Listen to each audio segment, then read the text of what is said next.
chimpanzees and human DNA, and they have all sorts of all kinds of similarities between the two, which is exactly what we'd expect because the creatures are so similar. They happen to be the one we're most similar to.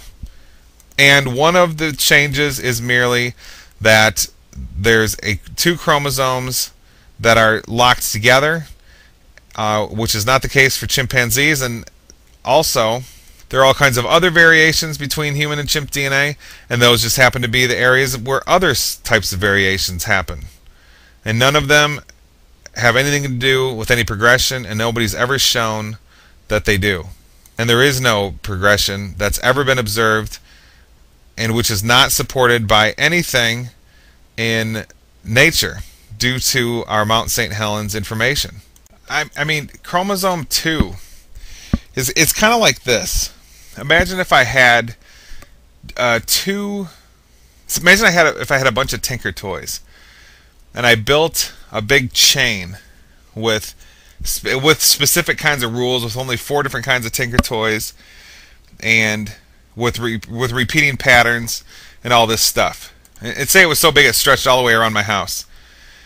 And I told you, hey, this code it dictates the structure of something, whatever, some object, just for the sake of this thought experiment. And then imagine if I built the same code exactly around my neighbor's house, and I changed a couple things about it, like 3% of it or 2% of it or something. Okay, so 98% of one is like the other, and there's some differences between the two. And so the second chain would dictate the structure of some other object, just according, for the sake of the example, and it would be a very similar looking object, since the structures of the two codes are 98% similar. So therefore, whatever the structure is, the objects they determine would be very, very similar. Just like in the way that humans are much more similar to chimpanzees genetically and morphologically than they are any other creature. But then imagine if we went through the different variations, and I said, okay, this piece is missing in this one, and it's not in the other one, and then here's a piece in this one that's not in that one, and so forth. But then I got to this one part, and I said, oh my goodness, these two parts are taped together, and they're not in the other one. They're apart in the other one. Oh my goodness, everything's changed. Everything's different. This means now that this one with the ones that aren't taped created and gave rise to the one with the two pieces that are taped in this certain segment. The one comes before the other and creates the other. Okay, do you see my analogy here? This is how ridiculous the chromosome 2 argument is. Okay. Because this is an exact representation. This example is exactly what chromosome 2 really is. If you throw away the progression, this is exactly what it's like. We just find ourselves in this world with these two species, with these two chromosome structures. Okay? And there's no reason to say one comes from the other. And there's no reason to make any to-do or be that concerned with how significant one variation or difference is from this one creature's DNA to the other. It simply doesn't really matter. I mean, in terms of, how special one creature is with respect to the other, or how they're related, there isn't any known relation. Other than, there's some similar patterns, but that doesn't tell you anything further than that, because we're out of the progressionistic thinking now.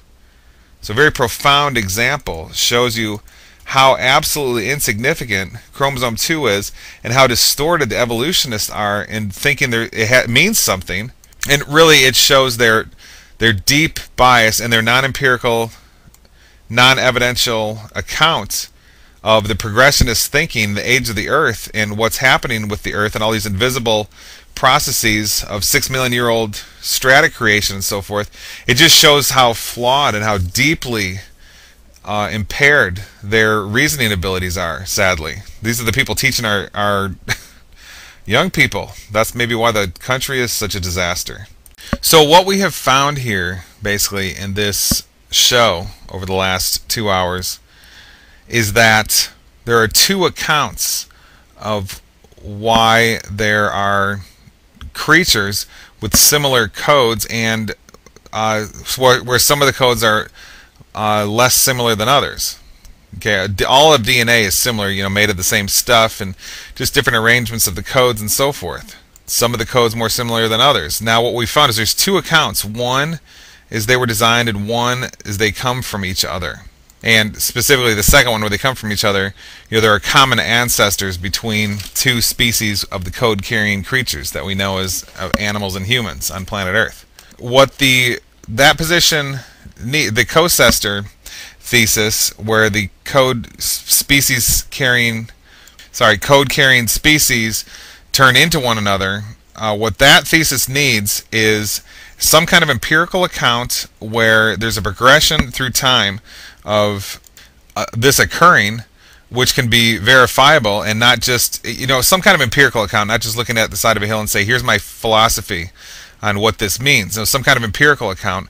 That's what we've found exactly doesn't happen with all our Grand Canyon and Mount St. Helens info. And also what they need is just to show that they just need to show that these species are turning into each other. And that's specifically what we've never seen. Okay, and so chromosome 2, as we've just got done describing, doesn't really matter. That's just another rearrangement. No more significant or insignificant than the other similarities and dissimilarities of the code-carrying creatures from one to the other. The anthropologists and evolutionists have just made a big deal out of that, only because they have the pre-existing philosophy of the progression and the deep time. With those, it seems to them to make some sort of difference, but in reality where it does not, because their deep time and their progression and their species changing into each other are just wild philosophies, non-empirical, non-scientific pseudoscience. And what we find is if we just take those out of the equation, then what happens is then the entirely empirical account emerges, and that's the one of non-evolution. We find ourselves here on planet Earth, and there are code-carrying creatures with incredibly complex codes dictating morphology. So really the source of all the confusion for the evolutionists is they are stuck in a paradigm of deep time and progression. If they've been told this, and they can't imagine the world any other way. Yeah, that's the best way to think about it, I think, right there. So they have these. This is just a great example of how philosophy can absolutely cloud real empirical scientific analysis. And it's sure, if you have the biases and philosophies of progression and deep time and the codes changing into one another before doing your scientific research, then yes, your scientific findings sure can be influenced, as we can see, by the pre-existing philosophies.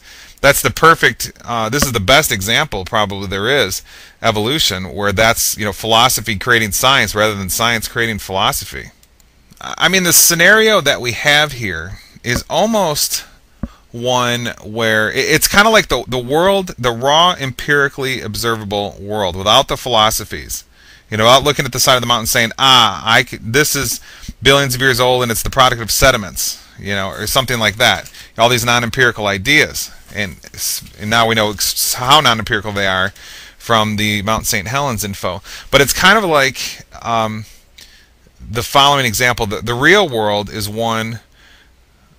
Well, imagine a computer programmer who develops a set of objects which replicate themselves and have these different codes, and then there's different classes of them, and only those in the same class can reproduce with each. They have to intermingle to reproduce, and then only those in the same classes can do so, and that's just the way the program is. And you watch this program, and that's all you ever see happen. And then imagine if I told you hey, can you describe this program for me? How does it work best?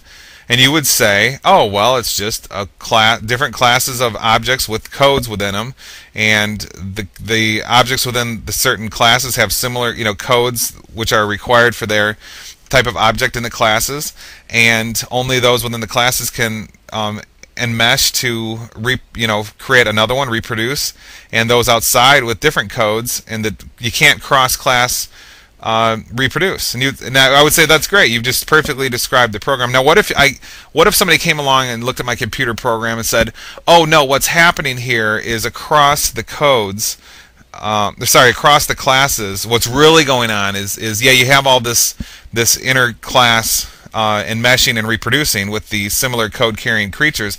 Oh, but what really happens is that all of these came from, you don't know this, and even though you created the program,